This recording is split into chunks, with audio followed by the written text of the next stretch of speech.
నమస్తే, welcome to YR TV. నేను రంజిత్. తెలంగాణ రాష్ట్ర వ్యాప్తంగా జరుగుతున్న ప్రతి అంశాన్ని కూడా మీ ముందుంచే ప్రయత్నం అయితే నేను చేయబోతున్నాను. మిత్రులారా, ఒకటి గుర్తుపెట్టుకోండి, YR TV Telugu news channel మరికొన్ని గంటలలో 2 లక్షల సబ్స్క్రైబ్కు చేరువ కానుంది. ఇప్పటి వరకు ఎవరైనా సబ్స్క్రైబ్ చేసుకుని వాళ్ళు ఉంటే సబ్స్క్రైబ్ చేసుకోండి. పూర్తి స్థాయిలో కూడా దాదాపుగా 1,98,000 సబ్స్క్రైబర్స్ ఉన్నారు. పూర్తిగా కూడా ఈ రోజుతో 2 లక్షల సబ్స్క్రైబర్ రీచ్ అవుతున్నాం. సో ప్రతి ఒక్కరు కూడా దాదాపుగా పూర్తి స్థాయిలో తెలంగాణ రాష్ట్ర రాజకీయాలకు సంబంధించి ప్రతి అంశాన్ని కూడా మీకు చెప్పే ప్రయత్నం అయితే చేస్తున్నాను. దానిలో భాగంగా ప్రతి ఒక్కరు కూడా వైఆర్ టీవీ తెలుగు న్యూస్ ఛానల్కి సంబంధించి ప్రతి ఒక్కరు కూడా సబ్స్క్రైబ్ చేసుకోండి, షేర్ చేసుకోండి. పూర్తి స్థాయిలో కూడా తెలంగాణ రాష్ట్ర వ్యాప్తంగా జరుగుతున్న ప్రతి అంశాన్ని కూడా మీకు చెప్పే ప్రయత్నం అయితే చేస్తాను. అయితే మిత్రులారా, ప్రతి ఒక్కరు కూడా YR TV Telugu news channel అయితే ఈ రోజుతో దాదాపుగా 2 లక్షలు అయితే కాబోతున్నది. కాబట్టి ప్రతి ఒక్కరు కూడా సబ్స్క్రైబ్ చేసుకోండి. పూర్తిగా అసలు తెలంగాణ రాష్ట్ర రాజకీయాలకు సంబంధించి జరుగుతున్న ప్రతి అంశాన్ని కూడా కేవలం మీకు YR TV Telugu news channel మాత్రమే అందిస్తుంది. ప్రశ్నించే గొంతుకగా ప్రతిపక్షంలో ఎప్పుడు ఉంటూ నిత్యం ప్రజల కోసం అహర్నిశలు కూడా పూర్తి స్థాయిలో కూడా ప్రతి ఒక్కరి సంతోషం కోసం ప్రజల ప్రయాణం అయితే చేస్తున్న వైఆర్ టీవీని ప్రతి ఒక్కరైతే సబ్స్క్రైబ్ చేసుకోండి, షేర్ చేసుకోండి, లైక్ చేయండి. మహా అంటే ఇప్పటి వరకు దాదాపుగా ఇంకొక ఈ రోజుతో పూర్తి స్థాయిలో 2 లక్షల సబ్స్క్రైబర్స్ అయితే అవుతారు. పూర్తిగా కూడా వైఆర్ టీవీ తెలుగు న్యూస్ ఛానల్ని అయితే సబ్స్క్రైబ్ చేసుకున్నాయి. రైట్, ఇక మరో అంశానికి వెళ్దాం. పూర్తి స్థాయిలో కూడా ఈరోజు చూసారు కదా, ప్రధాన అంశాలకు సంబంధించి కూడా ఏమేమి ఉండబోతున్నాయి అనేది. ఇక ఢిల్లీలో సీఎం రేవంత్ రెడ్డి కొత్త నిర్ణయం, బిగ్ ట్విస్ట్ అంటూ కూడా ప్రధాన అంశాన్ని కూడా హైలైట్ చేసిన విషయాన్ని అయితే మీరు చూసారు. ఏంది ఏం కథ అనేది కూడా నేను చెప్పే ప్రయత్నం అయితే చేస్తాను. రైట్, ఇక రాష్ట్రంలో ఏం జరుగుతున్నది, ఇది ప్రధానమైన అంశం. అసెంబ్లీలో అప్పుల చిట్టా, రాష్ట్ర ఆర్థిక పరిస్థితిపై నేడు శ్వేతపత్రం విడుదల. పవర్ పాయింట్ ప్రజెంటేషన్ ఇవ్వాలనుకున్న సర్కార్, కానీ వైట్ పేపర్ లఘు చర్చ జరిగేలా షెడ్యూల్. ప్రజలకు అర్థం చేయించడమే లక్ష్యంగా ప్రభుత్వ ప్లాన్. అప్పులతో ఏ మేరకు ప్రయోజనం చేకూరుందనే వివరాలు వెల్లడి. తమకు ప్రజెంటేషన్ ఛాన్స్ ఇవ్వాలని బీఆర్ఎస్ రిక్వెస్ట్. గతంలో కాంగ్రెస్ అడిగినా కూడా అవకాశం ఇవ్వని నాటి స్పీకర్. అదే సాంప్రదాయాన్ని కొనసాగించాలనుకుంటున్న ప్రభుత్వం. మొత్తానికి ఎవరిది పై చేయి? అస్త్రాలు రెడీ చేసుకున్న అధికార విపక్షాలు నేడు అసెంబ్లీ సెషన్లో కంటిన్యూ. బీఆర్ఎస్ నేతలకు కామన్ సెన్స్ ఉందా? పవర్ పాయింట్ ప్రజెంటేషన్కు అనుమతి కోరడంపై మంత్రి పొన్నం ఫైర్ అంటూ కూడా ప్రధాన అంశానికి సంబంధించి కూడా హైలైట్ చేసిన పరిస్థితి కొనసాగుతుంది. సో పూర్తి స్థాయిలో ఏం జరుగుతున్నది అంటే, ఈరోజు రాష్ట్ర ప్రభుత్వానికి సంబంధించి గతంలో పనిచేసిన బీఆర్ఎస్ ప్రభుత్వం మీ అందరికీ తెలిసిందే. తెలంగాణ రాష్ట్ర సమితి అంటే భారత రాష్ట్ర సమితిగా మారిన పార్టీ కాస్త ఏం చేసింది, తెలంగాణ రాష్ట్ర వ్యాప్తంగా కూడా దాదాపుగా 2014లో ఏంది మంచి సంపదతోని విరజిల్లిన తెలంగాణ రాష్ట్రం మిగులు బడ్జెట్కు సంబంధం అంటే పూర్తిగా కూడా ఆదాయం ఎక్కువగా ఉన్న ఈ రాష్ట్రాన్ని 2023 కచ్చటాలకు అప్పుల కుప్పగా శటకోపం పెట్టి ఎందుకురా ఏం చేసిర్రా అంటే అభివృద్ధి పనులు చేసినామని చెప్పే కాడికి తీసుకొచ్చాను.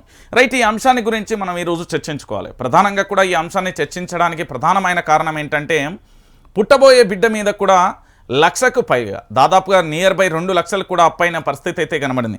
అయితే ఇదంతా ఎవరు భారం మోయాలి, దేనికోసం? ఒక రాష్ట్ర ప్రభుత్వం విచ్చలవిడిగా ఆ అప్పులు చేయడాన్ని మనం ఏ విధంగా చూడొచ్చు అనే అంశానికి సంబంధించి మనం చర్చించుకుందాం. రైట్, మొత్తానికి అప్పుల చిట్టాకు సంబంధించి మనం చూస్తున్నాం. వాస్తవ కోణాలను కూడా మీ ముందుంచే ప్రయత్నాన్ని అయితే నేను చేయబోతున్నాను.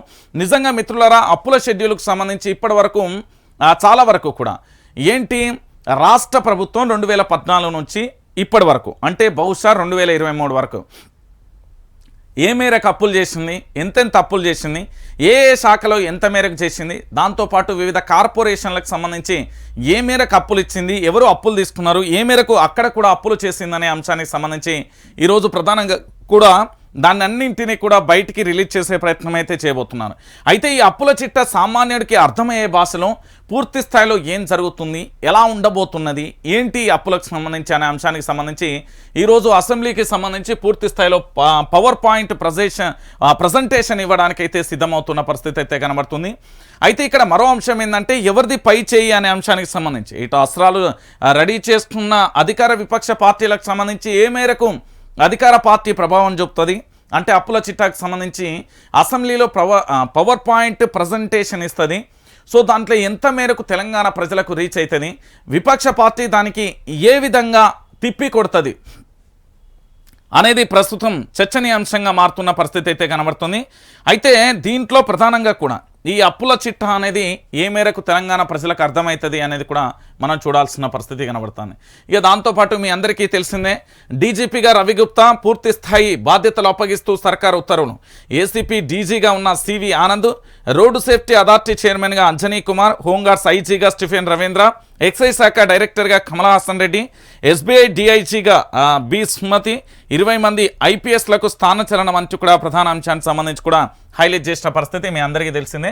మొత్తానికి తెలంగాణ రాష్ట్ర వ్యాప్తంగా కొత్తగా ఏర్పడిన కాంగ్రెస్ ప్రభుత్వానికి సంబంధించి పూర్తి స్థాయిలో మార్పులు చేర్పులు చేసుకుంటుంది. తనకు అనువుగా ఉన్న అధికారులను తన వైపుకు తిప్పుకోవడం, ఇక అనువుగా లేని వాళ్ళందరినీ కూడా బయటికి సాగనంపి అంటే వివిధ శాఖలకు అంటే ఎలాంటి ప్రయారిటీ లేని శాఖలకు పంపించే ప్రయత్నం అయితే చేస్తానో అది మనందరికీ తెలిసిన విషయమే. ఇక దాంతోపాటుగా మేడిగడ్డపై నివేదిక ఇవ్వండి, ఘటనపై తీసుకున్న చర్యలేంటి, 2 వారాలలో వివరాలు ఇవ్వాలి, అదనపు అడ్వకేట్ జనరల్కు హైకోర్టు ఆదేశం అంటూ కూడా ప్రధాన అంశానికి సంబంధించి కూడా హైలైట్ చేసిన పరిస్థితి కనబడుతుంది. అయితే దీనికి సంబంధించి మీరు ఒకసారి చర్చించవచ్చు. మేడిగడ్డపై నివేదిక ఇవ్వమని ఎవరు కోరుతున్నారు? హైకోర్టు ఆదేశం చేసింది. ఎవరికి చేసింది? అదనపు అడ్వకేట్ జనరల్కు హైకోర్టు ఆదేశం చేసింది. 2 వారాలలో వివరాలు ఇవ్వాలి, ఘటనపై ఏం చర్యలు తీసుకున్నారు అంటే పిల్లర్ కుంగిన కానుండి మేడిగడ్డకు సంబంధించిన ప్రాజెక్టుకు మీరు ఎలాంటి చర్యలు తీసుకున్నారు, దానికి సంబంధించి పూర్తి స్థాయిలో అంశాలను కూడా సమర్పించండి అంటూ కూడా చెప్పాము. మీరు చిన్నప్పుడు ఒక పద్యాన్ని చదువు, మేడిపండు చూడు మేలిమై వండును, పొట్ట విప్పి చూడు పురుగులు వండును, విశ్వదాభిరామ వినురవేమ అనే ఒక పద్యాన్ని చదువుతారు చూడు. యాస్టీస్ మేడిగడ్డ కూడా గదే కాబోతుంది తెలంగాణలో. ఎందుకు ఇవి అంశాన్ని చెప్తున్నా అంటే, ఏదైనా ఒక ఇల్లును కట్టుకుంటేనే దాదాపుగా ఏంది ఒక ఏడాది 6 నెలలు పడుతుంది ఈజీగా, తక్కువలో తక్కువ 6 నెలలు, గట్టిగా ఏడాది పడుతుంది. అలాంటిది ఇది ప్రజల కోసం కట్టే ప్రాజెక్టు వేగవంతంగా ఎందుకు పూర్తి చేసిల్లంటే అలా కమిషన్ల వాటా ఏడబోతుంది ఏం కథ అనేది చేసిన పరిస్థితి కనబడుతుంది. ఈ మేడిగడ్డపై నివేదిక ఇవ్వమని 2 వారాల టైం ఇచ్చి ఘటనపై చర్యలు ఏం తీసుకున్నారని దానికి సంబంధించి అడ్వకేట్ జనరల్కి అయితే హైకోర్టు ఆదేశం చేసింది కదా. ఇటు ప్రభుత్వం కూడా పూర్తి స్థాయిలో కూడా తెలంగాణ రాష్ట్ర వ్యాప్తంగా ఈ మేడిగడ్డ నివేదికకు సంబంధించి మేడిగడ్డ కానీ కాళేశ్వరం కానీ అన్నారం కానీ సుందిళ్ళ ప్రాజెక్టులకు సంబంధించి పూర్తి స్థాయిలో ఉత్తమ్ కుమార్ రెడ్డి ఇప్పటికే పదే కూడా సమీక్షా సమావేశం చేసిండు. దాంతోపాటు పూర్తి స్థాయిలో రేవంత్ రెడ్డి కూడా ఈ అవినీతిని అంతా బయటికి కక్కిస్తా అంటాను. ఏ మేరకు కక్కిస్తారు అనేది కూడా మనం వెయిట్ చేయాలి. ఎందుకు అంటే ఇటువంటి ముచ్చట్లు మనం చాలా చూసినాం తెలంగాణలో. ఎందుకు అంటే అది అయ్యేది లేదు, అయింది కర్రిర్గది పాము సావది, ఇవి చాలా రాజకీయ పార్టీలలో చూస్తున్నాం. కొత్తగా అధికారంలోకి వచ్చినప్పుడు ఒక 2 నెలల్లో హడావిడి, ఆ తర్వాత భూమ్ బుటాష్ అనే అయిపోతుంది. అది మీ అందరికీ తెలిసిన విషయమే.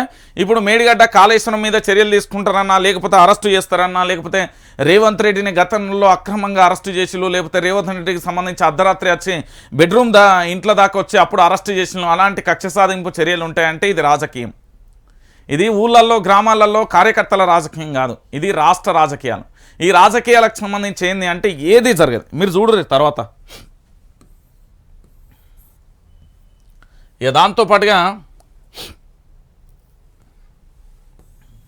రాత్రి 1 గంట వరకే పర్మిషన్, ఆ తర్వాత వేడుకలకు అనుమతి లేదు. న్యూ ఇయర్ సెలబ్రేషన్పై ఆంక్షలు, డ్రంక్ అండ్ డ్రైవ్లో దొరికితే ఫైన్, జైలు శిక్ష. హైదరాబాద్ సిపి కొత్తకోట శ్రీనివాస్ రెడ్డి అంటూ కూడా ప్రధాన అంశానికి సంబంధించి కూడా హైలైట్ చేసిన పరిస్థితి. ఇదేంది సామాన్యుడికి మాత్రమే హుక్కుపాదం, మరి డబ్బున్నోడికి బలిసినోడికి సెలబ్రిటీలకు ఇతరత్ర అంటే వర్తించదు, వాళ్ళు అన్నీ చేస్తారు.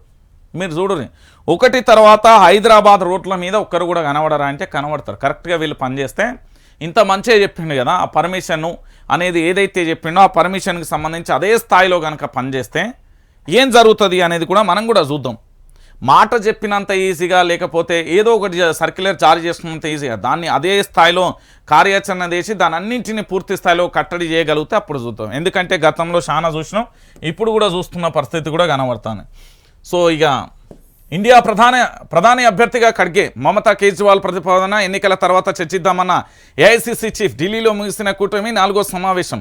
ఈవీఎంలపై అనేక సందేహాలు వ్యక్తం, మార్పులు సూచిస్తూ కూటమి తీర్మానం అంటూ కూడా ప్రధాన అంశానికి సంబంధించి కూడా హైలైట్ చేసిన పరిస్థితి కనబడుతుంది.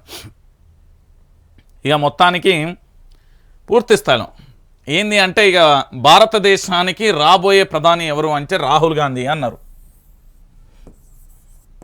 నాకు తెలిసి ఇంకొక అంశం కూడా అనిపిస్తాను, భారతదేశం వ్యాప్తంగానేమో రాహుల్కు ప్రధాన అయ్యే యోగ్యం లేదా అనిపిస్తుంది. ఇంకోటి ఏంటంటే కేటీఆర్కి ఏమో తెలంగాణలో సీఎం అయ్యే ఛాన్స్ లేదా అనిపిస్తుంది. ఈ రెండు మాత్రం వీళ్ళిద్దరు జాతకాలు సేమ్ ఉన్నట్టున్నాయి. మరి ఎందుకో కానీ ఎందుకు అంటే చాలా సందర్భాలలో కూడా మీరు చూడొచ్చు, చాలా సందర్భాలలో కూడా ఎట్లున్నది ఏం కథ అనేది కూడా మీరు చూసిల్లు కదా. ఇండియా 2014 కానీ 19 కానీ ఆ తర్వాత కానీ జరిగిన పరిణామాలు కానీ ఎట్లెట్లున్నాయి ఏం కథ, అంతకుముందు 2009 కానీ 2012 కానీ అప్పుడు ఎట్లున్నాయో కూడా చూస్తున్నాం. అనేక అవకాశాలు అందిపుసుకొని వచ్చినా కూడా అవకాశాలు కళ్ళ ముందు కనిపించినా కూడా ఏమీ చేయలేని పరిస్థితులలో అప్పుడున్న పరిస్థితి అయితే కనబడుతుంది. రాహుల్ గాంధీని అప్పుడు ప్రధాని చేయడానికి అన్ని రకాలుగా వనరులు ఉన్నాయి, కానీ ఏమీ చేయలే. కేటీఆర్ కూడా 2018 ఎన్నికలలో కూడా అన్నీ ఉన్నాయి, కానీ చేయలే. ఇప్పుడు ఏంటంటే వీళ్ళిద్దరు ఏదో మరి నష్టజాతకులా, లేకపోతే వీళ్ళకి ఏమైనా ప్రధాని యోగ్యం లేదా, లేకపోతే ఇతరత్ర పదవులకు సంబంధించి ఏమైనా ఉన్నదా చూడాల్సిన పరిస్థితి అయితే ఏర్పడింది. సో మొత్తానికి రాహుల్ ప్రధాని అభ్యర్థిగా దేశం వెళ్తాడు అంటే లేదు అలాంటిది ఏది లేదు అనే కాడికి వచ్చిన పరిస్థితి అయితే కనబడుతుంది. రైట్, ఇక సోనియా గాంధీని ఒప్పించండి, తెలంగాణ నుంచి ఎంపీగా గెలిపించుకుంటాం, అధికారులతో మాట్లాడుతున్న సీఎం రేవంత్ రెడ్డి. లేకుంటే రాష్ట్రం నుంచి రాజ్యసభకు పంపుతాం, ఢిల్లీలో పార్టీ సెక్రటరీ కేసీతో చర్చ, రేవంత్ చర్చ.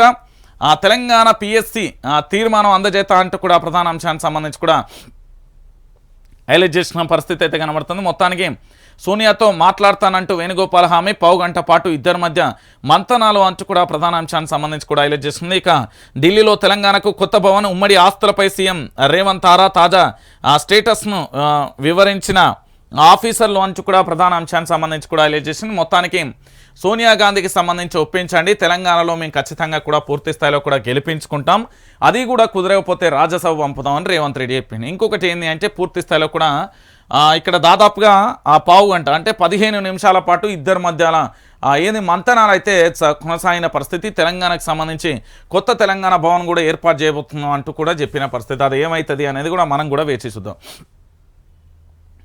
నిర్మాణాలు లేకుండా క్రమబద్ధీకరించిన స్థలం, జీవో 59తో అక్రమార్కుల పాగా, సిటీలో 1000 ఎకరాల భూముల క్రమబద్ధీకరణ, రియాల్టర్లు లీడర్ల బినామీలకు కట్టబెట్టిన అధికారులు, నిబంధనలకు విరుద్ధంగా ఖాళీ జాగా రెగ్యులరైజ్, గజం 3 లక్షల చెల్లింపు, 3 లక్షలు చెల్లింపు 10,000 మాత్రమే అంటూ కూడా ప్రధాన అంశానికి సంబంధించి కూడా హైలైట్ చేసిన పరిస్థితి కనబడుతుంది. మీరు గిదేం చూసిళ్ళు చాలా ఉన్నది. పూర్తి స్థాయిలో తెలంగాణ రాష్ట్ర వ్యాప్తంగా పూర్తి స్థాయిలో చాలా చోట్ల కూడా ఈ జీవో ఏదైతే వచ్చిందో ఆ జీవో దేనికోసం వచ్చిందంటే తెలంగాణ ప్రాంతానికి సంబంధించిన ఎవరెవరైతే A to Z లంగపన్నులు ఎవరెవరైతే చేస్తారో వాళ్ళందరికీ ఉపయోగపడ్డది, సామాన్యుడికి మాత్రం ఎలాంటి ఉపయోగం లేదనేది తెలంగాణ ప్రజలు గుసగుస పెట్టుకుంటున్నారు. మరి దీని మీద మళ్ళీ రేవంత్ రెడ్డి ఏమైనా చేస్తాడా ఏం కథ అనేది కూడా మనమైతే వేచి చూడాల్సిన పరిస్థితి. రైట్గా 500 గ్యాస్ సిలిండర్ ఈ నెల 28 నుంచే అమలు చేసేందుకు రాష్ట్ర సర్కార్ ఏర్పాట్లు, గైడ్లైన్స్ రూపకల్పనతో సివిల్ సప్లై ఆఫీసర్లు బిజీ. రాష్ట్రంలో 1.20 కోట్ల గ్యాస్ కలెక్షన్లు, మహిళల పేరుతో 70 లక్షలు అంటూ కూడా ప్రధాన అంశానికి సంబంధించి కూడా హైలైట్ చేసింది. మొత్తానికి 500కు గ్యాస్ సిలిండర్ అంటూ కూడా ప్రధాన అంశానికి సంబంధించి హైలైట్ చేసిన పరిస్థితి కనబడుతుంది. మొత్తానికి తెలంగాణ రాష్ట్ర వ్యాప్తంగా కూడా కాంగ్రెస్ ప్రభుత్వం ఏదైతే హామీ ఇచ్చిందో మహాలక్ష్మి పథకం కింద పూర్తి స్థాయిలో కూడా గ్యాస్ సిలిండర్ 500కు అందించేందుకు అన్ని ఏర్పాట్లు అయితే చేసిన పరిస్థితి అయితే కనబడుతుంది. ఇది ఏ మేరకు పూర్తి స్థాయిలో సఫలీకృతం అవుతుంది అనేది కూడా మనం అయితే వేచి చూడాల్సిన పరిస్థితి అయితే కనబడుతుంది. ఫేకా ఒరిజినల్ వీడియోకి తేడా తెలియదా, అందుకే మీరు ఓడిపోయి ఫామ్ హౌస్లో కూర్చున్నారు. బీజేపీ వీడియో క్రియేట్ చేస్తే బీఆర్ఎస్ సర్క్యులేట్ చేస్తుంది. కేటీఆర్పై Karnataka CM Siddaramaiah fire, Siddaramaiah fake వీడియోను రీట్వీట్ చేసిన కేటీఆర్, కర్ణాటకలో హామీల అమలుకు డబ్బులు లేవంటున్నారని, తెలంగాణలో ఇదే జరుగుతుందా అని కామెంట్స్. కేటీఆర్ ట్వీట్కు కౌంటర్ ఇచ్చిన Telangana Congress, DK fake letter కూడా గిట్లనే సర్క్యులేట్ చేశారని ఆగ్రహం అంటూ కూడా ప్రధాన అంశానికి సంబంధించి కూడా హైలైట్ చేసిన పరిస్థితి. ఇగో తెలంగాణలో అధికారం కోల్పోయారు, అయిపోయింది కేటీఆర్కు సంబంధించి. ఇది వాళ్ళ స్వయంకృత అపరాధం అని చెప్తాం మన భాషలో. అయితే ఈ స్వయంకృత అపరాధానికి సంబంధించి పూర్తి స్థాయిలో కేటీఆర్ ఏం చేసిండు, ఎట్లా తప్పైంది, ఏం కథ అనేది మనకు తెలిసిన విషయం. ఇప్పుడు నేను ఏమంటున్నానంటే ప్రభుత్వానికి సంబంధించి బీఆర్ఎస్ పార్టీ మీద ఎక్కువ పెట్టి మీరు చేసిన తప్పులను అన్నింటినీ కూడా ఎత్తి చూపే ప్రయత్నం కాంగ్రెస్ ప్రభుత్వం చేయబోతున్నది. దానికి అనుగుణంగా పూర్తి స్థాయిలో గట్టి సమాధానం ఇచ్చేందుకు మీరు సిద్ధంగా ఉండాలి. ఆయన హామీలకు అమలు లేవు, తెలంగాణలో ఇది జరుగుతుంది అది జరుగుతుంది అంటే తెలంగాణ ప్రజలు ఇప్పుడు మనల మీద దుమ్మెత్తే పోసే పరిస్థితి ఉంటుంది. ఎందుకు ఉంటుంది అంటే సమయం 20 రోజులు కూడా అయితలేదు, మహా అంటే 15 రోజుల పైనే అవుతుంది కదా, కాస్త టైం ఇద్దామని వాళ్ళు అంటున్నారు. వాళ్ళు ఏమని చెప్పి కాంగ్రెస్ వాళ్ళు అంటే 100 రోజులలో చేస్తామంటున్నాను. ఇచ్చిన హామీలలో ఎంతవరకు నాణ్యత ఉన్నది అనేది నేను చూపించే ప్రయత్నం చేస్తున్నా. రైట్, ఇక మొత్తానికి కేటీఆర్ ఈరోజు అసెంబ్లీలో ఎట్లా చేస్తాడు ఏం కథ అనేది కూడా చూడాలి. ఇక దాంతోపాటుగా మంగళవారం బేగంపేటలోని హైదరాబాద్ పబ్లిక్ స్కూల్ శతాబ్ది ఉత్సవాలలో రాష్ట్రపతి ద్రౌపది ముర్ము, గవర్నర్ తమిళసై, మంత్రి సీతకాంత్ కూడా చూడొచ్చు. ఆ స్కిల్స్ పెంచుకోవాలి, మానసికంగాను దృఢంగాను ఉండాలి. రాష్ట్రపతి ముర్ము హైదరాబాద్ పబ్లిక్ స్కూల్ శతాబ్ది ఉత్సవాలలో ప్రసంగం అంటూ కూడా ప్రధాన అంశానికి సంబంధించి కూడా హైలైట్ చేసిన పరిస్థితి అయితే కనబడుతుంది. మొత్తానికి ఏం జరిగింది ఏం కథ అనేది మీరు చూసిరు. ఇక దాంతోపాటుగా ఇది చూడాలి. మంగళవారం పార్లమెంట్ ముందు ఆందోళన చేస్తున్న ప్రతిపక్ష ఎంపీలు ఏంది మరో 49 మంది ఎంపీలపై వేటు అంటూ కూడా చూడొచ్చు. మొత్తానికి 3 రోజులలో 141 మంది సస్పెండ్. దేశ చరిత్రలో ఇంతమంది ఎంపీలను సస్పెన్స్ చేసింది ఇదే తొలిసారి. పార్లమెంట్లో 2/3 వంతు తగ్గిపోయిన అపోజిషన్ స్ట్రెంత్. ఇక బిల్లుల ఆమోదంలో బీజేపీకి నో ఛాలెంజ్. మరో 2 రోజులలో ముగియనున్న వింటర్ సెషన్ అంటూ కూడా ప్రధాన అంశానికి సంబంధించి కూడా హైలైట్ చేసింది. మొత్తానికి సస్పెండ్ల పరం. లోక్సభలోకి 2 దుండగులు ప్రవేశించి రచ్చ చేసిన మరుసటి నుంచే పార్లమెంట్లో ఎంపీల సస్పెండ్ల పరం మొదలైంది. ఆ రోజు లోక్సభ సమావేశాలకు అంతరాయం కలిగిస్తూ గందరగోళానికి కారణమైన 12 మందిని స్పీకర్, రాజ్యసభలో ఒకరిని చైర్మన్ సస్పెండ్ చేస్తారు. ఇక సోమవారం కూడా అదే సీన్ రిపీట్ కావడంతో ఉభయ సభలలో ఏకంగా 78 మందిపై వేటు పడింది. ఇక లోక్సభ నుంచి 33 మంది, రాజ్యసభ నుంచి 45 మంది సస్పెండ్ అయ్యారు. దీనికి కొనసాగింపుగా మంగళవారం మరో 49 మంది సస్పెండ్ అయ్యారు. వీరిలో చాలామంది ఎంపీలు ఈ వింటర్ సెషన్ మొత్తాన్ని సస్పెండ్ కాగా మరికొందరిపై ప్రివిలెన్స్ కమిటీ నుంచి రిపోర్ట్ వచ్చిన తర్వాత చర్యలు తీసుకోవాలని వేటు అంటూ కూడా చూసిన పరిస్థితి. వీళ్ళు ఏం చెప్పారు, ఇలా బాధ ఏంది అంటే పార్లమెంట్లో భద్రతకు సంబంధించి పార్లమెంట్లో ఏం జరిగింది అన్నంట భద్రతా వైఫల్యం ఘటన మీద ఉభయ సభలలో దద్దరిల్ల. ఎందుకు ఇటు అధికారం అటు ప్రతిపక్షాల మధ్య పట్టు విడవలే. దుండగులు ప్రవేశించిన స్మోక్ క్యాన్లతోని పొగను రిలీజ్ చేసిన ఘటనపై చర్చ చేపట్టాల్సింది అంటూ కూర్చున్నారు. ఎవరు గుక్కున్నారు? మొండి గుక్కున్నారు. ఇటు విపక్షానికి సంబంధించి మొండి గుక్కుంటే లేదు గట్టెట్ట కుదురుతుంది రాబై, అదేదో జరిగింది మా వాళ్ళు చూసుకుంటారు, మీరు అవసరం లేదు, దాన్ని చర్చ చేయాలంటే స్పీకర్గా నాకు బాధ్యత ఉన్నాయని స్పీకర్ చెప్పి ఇగో మొన్న 70కి పైగా 78 మందిని మొన్న చేస్తే ఇవాళ ఏకంగా 48 మందిని చేసినాం. మొత్తానికి అంటే 141 మందిని నాకు తెలిసి పార్లమెంట్ చరిత్రలోనే ఇంతమందిని సస్పెండ్ చేయడం ఇదే తొలిసారి. బహుశా ఎప్పుడు కూడా ఇంత ఘోరంగా సస్పెండ్ అయిన దాఖలాలు ఎక్కడా లేవు. అంటే గుర్తుపెట్టుకోరు ఇక ఏ స్థాయిలో ఎట్లున్నది ఏం కథ అనేది కూడా మనం చూస్తున్న పరిస్థితి కనబడుతుంది. ఇక దీనికి పాటు ఆజ్కి బాత్కు ఒకసారి పోదాం. ఆజ్కి బాత్ భారత ప్రభుత్వ భద్రతా లోపం, ఇంటెలిజెన్స్ వైఫల్యాన్ని ప్రశ్నించినందుకు ప్రతిపక్షంగా 78 మంది ఎంపీల సస్పెండ్ చరిత్ర క్షమించదు. ఎంపీలకే భద్రత లేని దూరు వ్యవస్థ చూసిన భారత జాతి నిర్ఘాంతపోయింది. అగంతకులకు పాలక ఆ పక్షం వారు పాస్లు ఇచ్చారని తేలాక జవాబు చెప్పుకోలేని అధికార పక్షం మంది బలంతో ప్రజాస్వామ్యాన్ని కూని చేస్తున్న తీరు, ప్రభుత్వ అహంకార చర్యను అనైతిక రాజకీయ పరివర్తనం ప్రతిఫలం అనుభవించక తప్పదు అంటూ కూడా ప్రధాన అంశానికి సంబంధించి కూడా హైలైట్ చేసిన పరిస్థితి. ఇప్పటిదాకా చెప్పినా కూడా గదే కోటకి ఇది ఏంది. సూర్యాపేట జిల్లా సీఎంఆర్ బకాయి 960 కోట్లు. డిసెంబర్ 31న ముగియనున్న తుది గడువు. సీఎంఆర్ బియ్యం బకాయి ఖరీఫ్ 2022-23లో 241 కాగా రబీ సీజన్ 719 కోట్లు. ఇక 2 సీజన్లలో మొత్తం 960 కోట్లు బియ్యం ఇంకా మిల్లర్ల వద్దనే పెండింగ్లో ఉంది అంటూ కూడా ప్రధాన అంశానికి సంబంధించి కూడా హైలైట్ చేసింది. ఇక మొత్తానికి సూర్యాపేట జిల్లా సీఎంఆర్ బకాయి 960 కోట్లట. దానికి సంబంధించి చర్యలు తీసుకోవాలని ప్రధానంగా కూడా వాళ్ళు చెప్తున్న పరిస్థితి. రైట్, ఇక ఇది ప్రధానంగా కూడా మీరు చూడాల్సిన అంశం ఏంటిది. పార్లమెంట్ ఎన్నికలలో బీజేపీ గట్టి ఎక్కైనా తెలంగాణలో కమలం కనుమరుగు కానుందా? రాష్ట్రంలో రోజుకు పడిపోతున్న కమలం గ్రాఫ్. సీనియర్లంతా పార్లమెంట్ ఎన్నికలలో ప్రభావం చూపగలరా? పార్లమెంట్ సెగ్మెంట్లలో కాంగ్రెస్ ఇన్ఛార్జీల నియామకం. పార్లమెంటుపై ప్రత్యేక దృష్టి పెట్టిన బీఆర్ఎస్. బీజేపీలో కనిపించని పార్లమెంట్ ఎన్నికల హడావిడి. గెలిచిన జోష్లో కాంగ్రెస్, ఓడిన బాధలో బీఆర్ఎస్, బీజేపీ. ఇక పార్లమెంట్ ఎన్నికలలో ఎవరి సత్తా ఏంటో వేచి చూద్దామంటూ కూడా ప్రధాన అంశానికి సంబంధించి హైలైట్ చేసిన పరిస్థితి కనబడుతుంది. ఏంది అంటే మొత్తానికి ఇక్కడ జరిగే అంశం ఏంటంటే పార్లమెంట్ ఎన్నికలలో పూర్తి స్థాయిలో ఇక్కడ 2 అంశాలు ఉంటాయండి. తెలంగాణ ప్రజలారా గుర్తుపెట్టుకొని ఈ పార్లమెంట్ ఎన్నికలు ఏదైతే ఉందో ఇది మీరు ఒకసారి ఆలోచించండి. ఎమ్మెల్యే ఎన్నికలు ఇక్కడ నియోజకవర్గం అభ్యర్థి రాష్ట్రానికి సంబంధించిన పార్టీ మీద ఆధారపడి ఉంటుంది. ఎమ్మెల్యే ఎన్నికలకు సంబంధించి ఇక్కడ మీరు గ్రామ సర్పంచ్కి సంబంధించిన ఎన్నికలు ఉంటాయి కదా, ఈ సర్పంచ్కి సంబంధించిన ఎన్నికలేమో అక్కడ గ్రామంలోని వ్యక్తి మీద ఆధారపడి ఉంటాయి. దీంతో పాటు ఇప్పుడు ఎంపీ ఎలక్షన్లు ఉన్నాయి కదా, ఇది కేంద్రంతో ఆధారపడి ఉంటాయి. ఎందుకంటే అసెంబ్లీ ఎన్నికలు ఇచ్చిన తీర్పు భిన్నంగా సర్పంచ్ ఎన్నికలు కానీ స్థానిక సంస్థల ఎన్నికలు కానీ ఉంటాయి. దీనికి భిన్నంగా ఈ 2 ఎన్నికలకు భిన్నంగా కూడా పార్లమెంట్ ఎన్నికలు ఉండే ఛాన్స్ ఉంటుంది.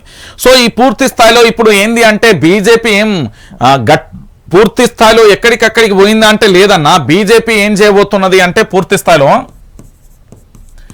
బీజేపీ కాంగ్రెస్ వర్సెస్గా కొనసాగే ప్రయత్నం చేస్తున్నారు. ఇక్కడ బీఆర్ఎస్ను పూర్తి స్థాయిలో 2 పార్టీలు కలిపి ఏ విధంగా కనుమరుగు చేయాలనే చర్చ కొనసాగుతుంది తప్ప అంతకు మించి వేరే లేదు అనే విషయానికి సంబంధించి గుర్తుపెట్టుకోవాల్సిన అవసరం ఎంతైనా ఉన్న పరిస్థితి అయితే కనబడుతుంది. ఇక ఇది మీకు తెలియని కథ కాదు. ఓ కొడుకో, తెలంగాణలో 2014 నుండి ఇగో దీనికి ఒక దండం పెట్టుర్రన్న.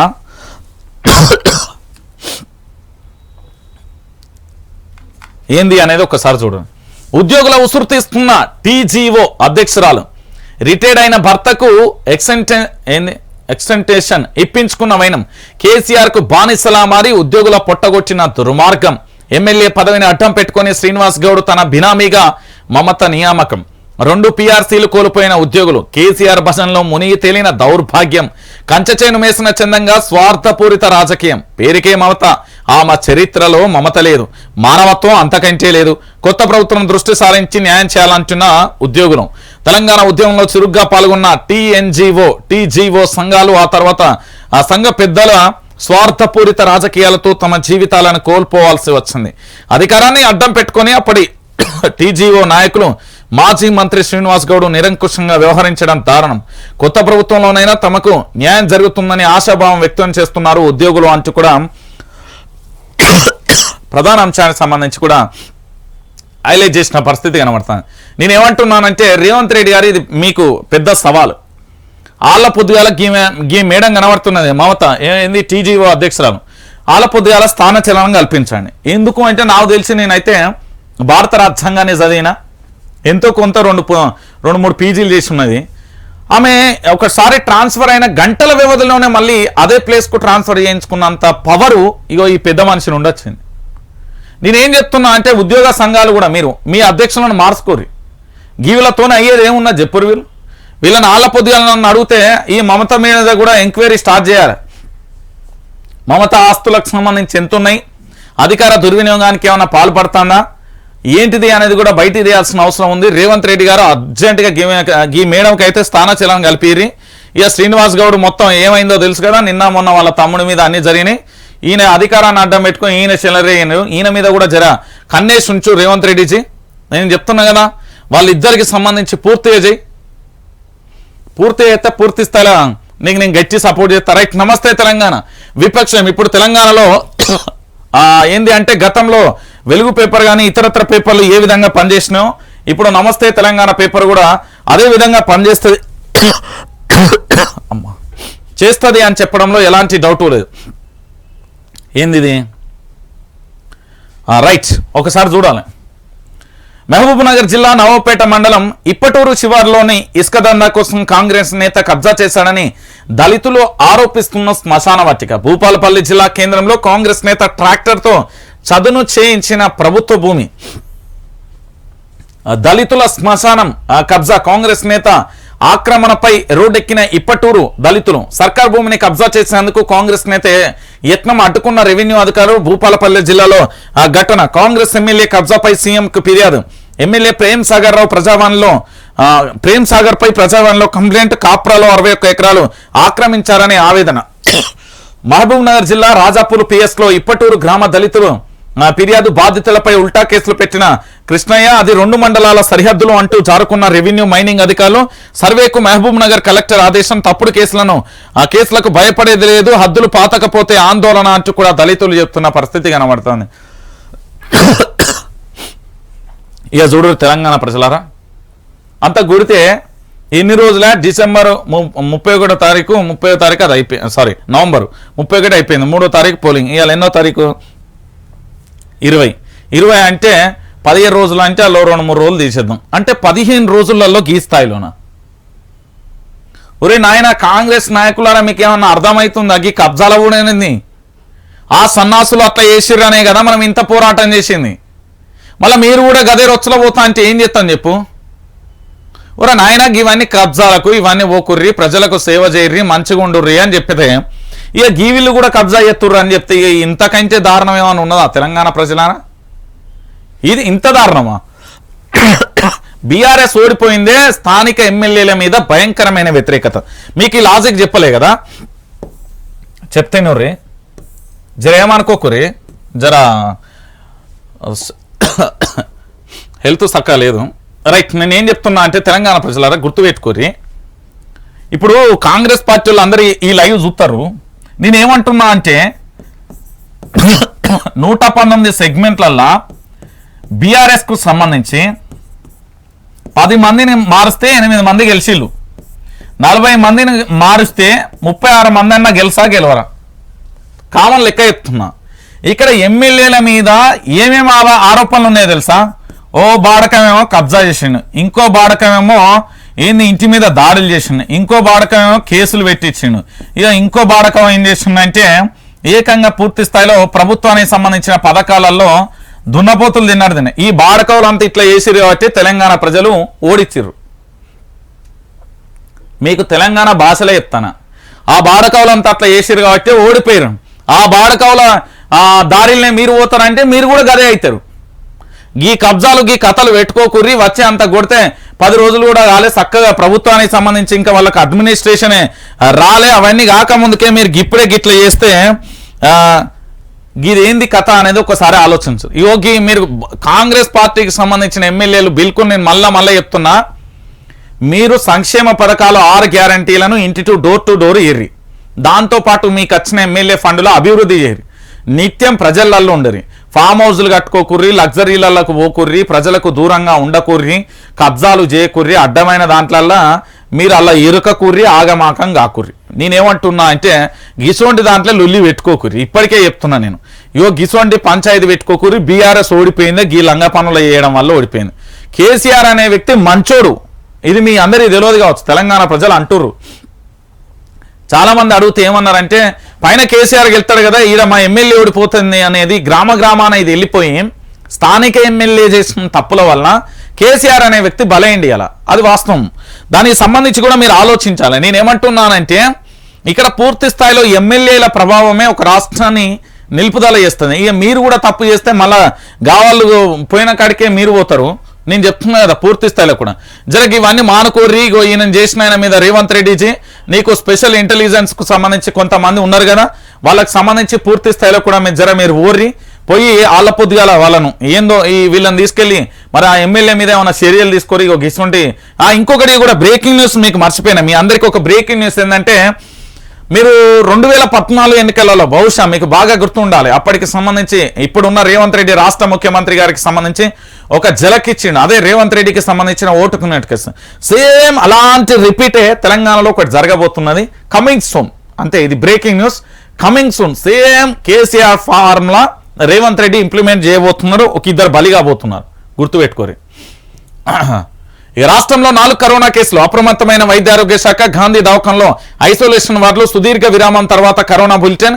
మాస్క్ లేకపోతే జరిమానా విధింపు. మార్గదర్శకాలు జారీ చేసిన ప్రభుత్వం అంటూ చూడొచ్చు. తెలంగాణలో గత 24 గంటలలో 4 కరోనా కేసులు వెలుగు చూశాయి. మొత్తం 402 మందికి వైద్య పరీక్షలు నిర్వహించారు. దాంట్లో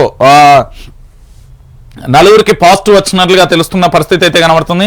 జర పైలంగా ఉండరు, ఎందుకంటే మీ రక్షణే మీకు శ్రీరామ రక్ష. ఎవడు రాడు ఏమీ కాడు. నేను చెప్తున్నా కదా, ఎంజిఎంలో కరోనా సమయంలో కేవలం ఒక మాస్క్తోని నేను పోయి పూర్తి స్థాయిలో కరోనా వల్ల సచ్చిన శవాలను పూర్తి స్థాయిలో చూపించిన చాలా దరిద్రమైన జీవితాన్ని అప్పుడు అనుభవించినాం. మీ రక్షణే మీకు శ్రీరామ రక్ష. మొదటి వేవ్లో కరోనా వచ్చి లాక్డౌన్ పడ్డ రోజే నేను పోయి అదేంది ఐసోలేషన్లో ఉన్నా చాలా భయంకరమైన పరిస్థితులు ఎదుర్కోవాల్సి వస్తుంది. సో మీరు పూర్తి స్థాయిలో జర పైలంగా ఆరోగ్యాన్ని జాగ్రత్త, మీకు మీరే ఆ శ్రీరామ రక్ష. రైట్. అద్వానికి స్వాగతం. జనవరి 22న అయోధ్య రామాలయం ప్రారంభం. బీజేపీ ఏంది వెటర్నర్స్ అదాని జోష్లకు అవమానం. ఎందుకు ప్రారంభోత్సవానికి హాజరు కావద్దన్న ట్రస్ట్ ఆలయ నిర్మాణానికి కారణమైన వారినే రావద్దంటారా అని పెద్ద ఎత్తున విమర్శలు.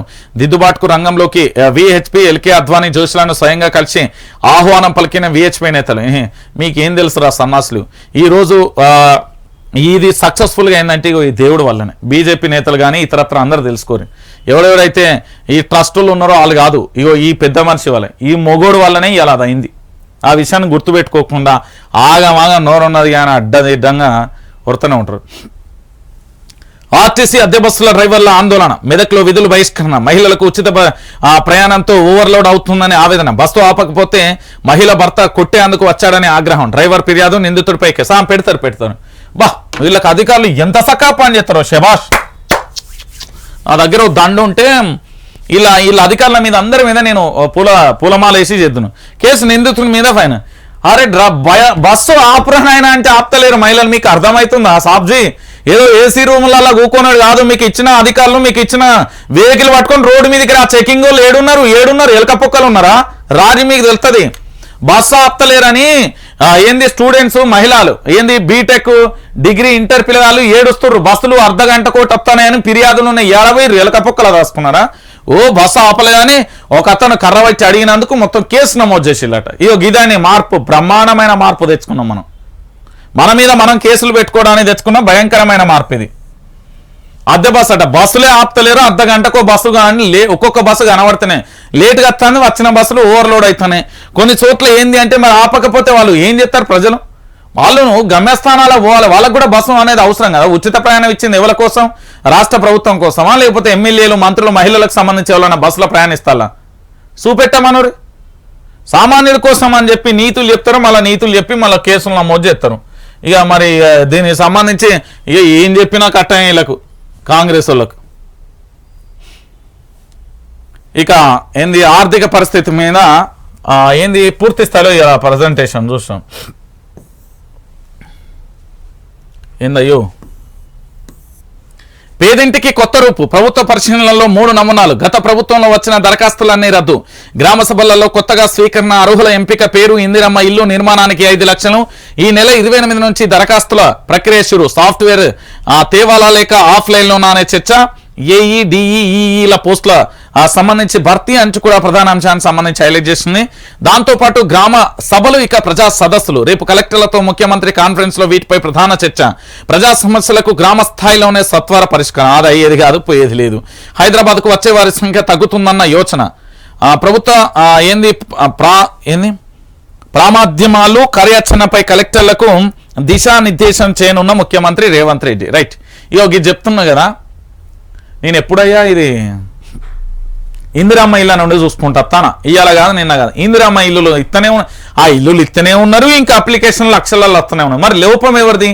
ఏడబోతున్నది అంటే మీరు సరైన లబ్ధిదారులకు ఇస్తలేరా, లేకపోతే మళ్ళీ మీరు దోసుకుంటున్నారా అనేది ప్రభుత్వం చాలా క్లారిటీగా మీ గ్రామ స్థాయిలో ఉన్న అధికారులను ఉపయోగించుకొని నిజమైన లబ్ధిదారులకు ఇల్లు అందిరు. లక్షల మంది అప్లికేషన్లు వస్తాయి. ఎందుకు వస్తాయి, ఎక్కడి నుండి వస్తాయి అనేది ఒకటి చూడాల్సిన పరిస్థితి. ఇంకోటి గ్రామ సభలకు సంబంధించి ఏంది, ప్రజా సమస్యలకు సంబంధించి మొత్తానికి ప్రజావానికి సంబంధించి వచ్చేటోళ్ళ సంఖ్య తగ్గుతుంది అని చెప్పారు. హైదరాబాద్కు వారు వచ్చే సంఖ్య తగ్గుతున్నదని చెప్పారు. మంగళవారం ఇంకొకది ఏది శుక్రవారం అని చెప్పారు. 10 గంటల నుండి 1 గంట అని చెప్పారు. వాళ్ళు ఎక్కడెక్కడియో తీసుకొస్తాం. మీరు ఏమని చెప్పి ఆ స్లిప్ ఇచ్చి మీకు మెసేజ్ వస్తుంది, మీకు కాల్ వస్తుంది. నా దగ్గర ఇప్పటి వరకు 282 నిన్నటితోని మొత్తం 400 మంది అయ్యారు. 400 మంది నెంబర్లు, కాంటాక్ట్ నెంబర్లు, వాళ్ళ ఊరు, గ్రామం, ఏ సమస్య మీద వచ్చిల్లు అనేది పేపర్ల మీద నిండుగా రాసుకొని పెట్టుకున్నా. ఇది ఏం జరుగుతుంది అంటే రేపు పొద్దుగాల వాళ్ళకి సమస్యలు సత్వర పరిష్కారం అయినాయా కాలేదా అనే విషయం కూడా ఇదే లైవ్ లో పెడతా. దానికి సంబంధించి కూడా మీరు చూడాల్సిన పరిస్థితి ఏర్పడుతుంది. తెలంగాణ ప్రజలారా, ఇల్లు ఇల్లు ఇల్లు ఇది ఒక సామాన్యుడు పేదవాడి ఇంటి కళ. నిజంగా చెప్పాలంటే నాలాంటోడికి అదొక డ్రీమ్. ఇల్లు కట్టుకోవాలి హైదరాబాద్లో, లేకపోతే సొంత ఇంటి కళ ఉండాలనేది ఒక కళ. ఆ కళగానే మిగిలిపోతున్న పరిస్థితి. ప్రభుత్వాలు అత్తనే ఉన్నాయి, మారుతూనే ఉన్నాయి. అది అయితేనే ఉన్నది, అది అయ్యేది లేదు, పోయేది లేదు అనే కాడికి వస్తున్న పరిస్థితి కనబడుతుంది. దానికి సంబంధించి ప్రధానంగా కూడా మనం చూస్తున్న పరిస్థితి కనబడుతుంది. దాంతోపాటు ఇంకొక అంశానికి సంబంధించి కూడా మీరు చూడాలి తెలంగాణ ప్రజలారా. మన పేపర్ ప్రజా వెలుగు ఎంత అద్భుతంగా ఉందండి, ఒకసారి చూడురి. మత్తుకు యువత చిత్తు అంటూ కూడా చూడొచ్చు. డ్రగ్స్ పై పోలీసుల కన్ను. పబ్బులలో ఫామ్ హౌస్లలో డ్రగ్స్ వినియోగిస్తూ పార్టీలు నిర్వహిస్తే కఠిన చర్యలు ఉంటాయనే సీరియస్ వార్నింగ్ ఇస్తున్నారు. దీంతో పబ్బు ఓనర్స్తో ఆందోళన మొదలైంది. కాకీల నిఘాతో డిసెంబర్ 31న ఈవెంట్లను సిటీ శివార్లో గుట్టు చప్పుడు కాకుండా నిర్వహించేందుకు కొంతమంది నిర్వాహకులు సిద్ధమవుతున్నట్లుగా సమాచారం. డ్రగ్ ఫ్రీ సిటీగా హైదరాబాద్ ను మార్చాలన్న పోలీసుల ప్రయత్నాలు అంటూ కూడా ప్రధాన అంశానికి సంబంధించి కూడా హైలైట్ చేసింది. మొత్తానికి మత్తుకు యువత చిత్తవుతుందంటే లక్షకు కాదు 1000 రెట్లు అవుతుంది. గ్రామాలల్లో మంచినీళ్ళు తాగినారు అవతాలు బీర్లు. ఇక ఈడ ఫ్లైఓవర్ల కింద అదేదో ఇట్లా అంటాడు, వాడు సిగరెట్లకి వెళ్ళేదో తీస్తాడు, ఇట్లా నలుతాడు, దాన్ని వేస్తాడు, తాగుతాను, ఇంకోటేమో గాంజా కొడతాడు. ఇదైతే మత్తు యువత చాలా డేంజర్లో ఉన్నది అనే విషయానికి సంబంధించి చెప్పడంలో ఎలాంటి డౌట్ లేదు. ఎందుకు నేను ఈ విషయాన్ని చెప్తున్నా అంటే తెలంగాణ ప్రజలారా, రేపటి యువత నేటి బాలలే రేపటి భావి భారత పౌరులు అంటారు కదా, నేటి యువత కూడా రాబోయే రాజ్యానికి వారసులు అని చెప్తాం. కానీ ఇప్పుడు ప్రస్తుతం ఉన్న యువత మత్తుకు బానిసలు అని చెప్పడంలో నో డౌట్. ఏంటంటే అసాంఘిక కార్యక్రమాలకు చాలా బలంగా ఘోరంగా దరిద్రంగా అలవాటు పడిపోయాం. చదువుకుందాం టాప్లో మొత్తం ఒక్కొక్కడు ఇతర దేశాలల్లో నెలకు ప్యాకేజీలు 2-3 కోట్లు సంపాదిస్తుంటే మనం మాత్రం ఎవడు చచ్చిండు, ఎవడు బతికింది, ఏడ ఫంక్షన్ అయింది, ఎటు పోదాం, ఖాళీగా ఉన్నాం, ఏం చేద్దాం, గీడ కూకొని బాత్కాలు కొడదాం, లేకపోతే ఏమన్నా తాగుదాం, తిందాము, గిదే సోకులు తప్ప బాగుపడదాం అనేది లేదు. ఏమన్నంటే ప్రభుత్వం మీద అదేంది బట్టగాల్సి మీద వేసినట్టు ప్రభుత్వ ఉద్యోగాలు రాలే. మన దగ్గర టాలెంట్ ఉంటే ఏదైనా వస్తుంది. మన దగ్గరే టాలెంట్ లేనప్పుడు ఏమవుతుంది? ఇంకోటి ప్రభుత్వ ఉద్యోగాలు అందరికీ ఇవ్వడం సాధ్యం కాదు. అది తెలుసుకున్న మహామేధావులు చదువుకున్న వాళ్ళు ప్రైవేట్ కంపెనీలలో కొలువులు బొచ్చాడు ఉన్నాయి ఇతర దేశాలల్లో. చదువుకొని పెద్ద పెద్ద చదువులు అంటే అవి మనకెందుకు? తాగాలి, తినాలి, బుర్రాలి, తిరగాలి, ఇదే కథని నేటి యువత బతుకు గిట్లనే అయిపోయింది. దాంట్లో ఏం లేదు. మరో కోవిడ్ కలకలం కొత్త వేరియంట్తో మళ్ళీ కేంద్రం అలర్ట్. హెచ్చరికలతో అప్రమత్తమైన ప్రభుత్వాలు మాస్కులు ధరించడం మంచిదనే సూచనలు అంటూ కూడా ప్రధాన అంశానికి సంబంధించి కూడా హైలైట్ చేసిన పరిస్థితి. ఇక పవర్ పాయింట్ పై బీఆర్ఎస్ లో భయం, శ్వేతపత్రం అనగానే వణుకుతున్నారు మండిపడ్డ కాంగ్రెస్ నేతలు. ఇది ఏం కాదు, ఆలు లేదు సూలు లేదు, అల్లుడి పేరు సోమలింగం అన్నట్టు అవుతుంది. నేటి నుంచి తిరిగి అసెంబ్లీ సమావేశాలు, వాడివేడిగా సాగనున్న సమావేశాలు, ఆర్థిక స్థితిపై శ్వేతపత్రం సమర్పించనున్న బట్టి తమకు అవకాశం ఇవ్వాలంటూ హరీష్ రావు లెక్కలు 10 ఏళ్ల పాపాలను బయట పెడతామన్న మంత్రులు. 2014లో ఏమన్నా బయట పెట్టిలా? ఇప్పుడు ఏమన్నా ఉత్తమ వచ్చేటది నాకు తెలుసు. ఇవన్నీ అయ్యేది కాదన్నా, నేను చెప్తున్నా కదా. మీరు గిట్లనే చూస్తాను, నేను గిట్లనే చెప్తా. తెలంగాణలో పరిస్థితి కూడా ఇంతైనా, హామీలు గుప్పించి మోసం చేస్తాను. కర్ణాటక సీఎం వ్యాఖ్యలపై కేటీఆర్ ట్వీట్. ఢిల్లీలో బిజీగా సీఎం రేవంత్ అధికారిక నివాసం పరిశీలన, ఉమ్మడి ఏపీ భవన్ విభజనపై సమీక్ష, ఎంపీల సస్పెండ్ పై ఇండియా కూటమి ఆగ్రహం, 22న దేశవ్యాప్తంగా ఆందోళనకు పిలుపు, దేశవ్యాప్తంగా వరుసగా ఆందోళనకు నిర్ణయం అంచు కూడా మరో అంశానికి సంబంధించి మన ప్రజా వెలుగు పేపర్. ఎంత మంచి రాష్ట్రం ఇది పేపర్ అంటే, జర్నలిజం అంటే. ఇక నేనేం చెప్తున్నా అంటే తెలంగాణ ప్రజలారా యాద పెట్టుకోరు. ఇక ఎంతమంది అయ్యారు? 198,000 ఉన్నారు. మహా అంటే ఇంకొక 2,000 మంది అయితే మనకు 2 లక్షల మంది సబ్స్క్రైబర్స్ వస్తారు. జర మీరు ఏం లేదు, మీ దోస్తులకు వాళ్ళకి అందరికీ చెప్పుర్రు. ప్రతి ఒక్కరు చెప్పి ఏమని చెప్పుర్రు అంటే ఇక్కడ సబ్స్క్రైబ్ చేయి. ఎందుకంటే నాడు బీఆర్ఎస్ పార్టీ మీద పోరాటం జరిగింది, నేడు కాంగ్రెస్ పార్టీ మీద పోరాటం జరుగుతూనే ఉంటుంది. వైఆర్టీవీ అనబడే జర్నలిస్ట్ రంజిత్ అనే పిల్లగాడు ఎప్పుడూ కూడా విపక్షమే అనే విషయాన్ని గుర్తు చేస్తూ ఈ యొక్క అంశాన్ని కూడా తెలంగాణ ప్రజలు గుర్తుపెట్టుకోవాల్సిందిగా విజ్ఞప్తి చేస్తూ, ఇక్కడ పూర్తి స్థాయిలో కూడా ప్రతి ఒక్కరు కూడా సబ్స్క్రైబ్ చేయండి. పూర్తి స్థాయిలో మహా అంటే ఇప్పటి వరకు మనకు ఉన్నది కేవలం 2,000 మాత్రమే. సో ఆ 2,000 సబ్స్క్రైబర్ అయితే మనం పూర్తి స్థాయిలో 2 లక్షలు కూడా